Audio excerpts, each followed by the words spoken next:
ভারতের অপারেশন সিঁদুর এর পর পাকিস্তান এখন কোথায় সাহায্য খুঁজছে? উত্তর সবার জানা, আর কেউ নয়, ভারতের চিরশত্রু চীনের কাছে। আর এবার এই জোটে যোগ দিচ্ছে আফগানিস্তানের তালেবান সরকার।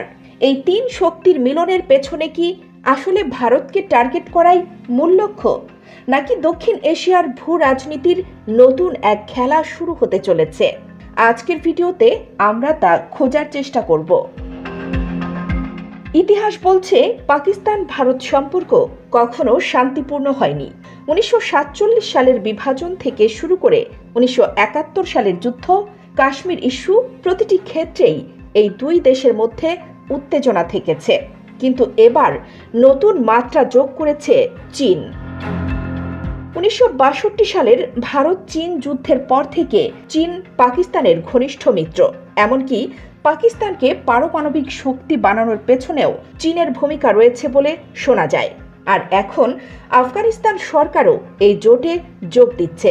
প্রশ্ন হচ্ছে, এই তিন দেশের এই নতুন জোট কি আসলে ভারতকে চাপে রাখার কৌশল?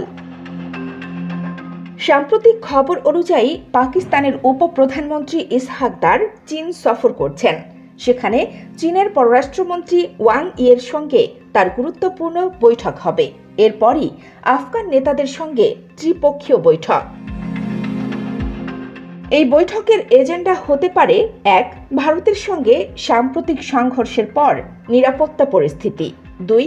আঞ্চলিক বাণিজ্য ও সহযোগিতা।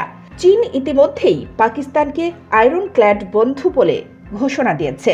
তাহলে কি ভারতের বিরুদ্ধে নতুন কোনো কৌশল প্রস্তুত হচ্ছে?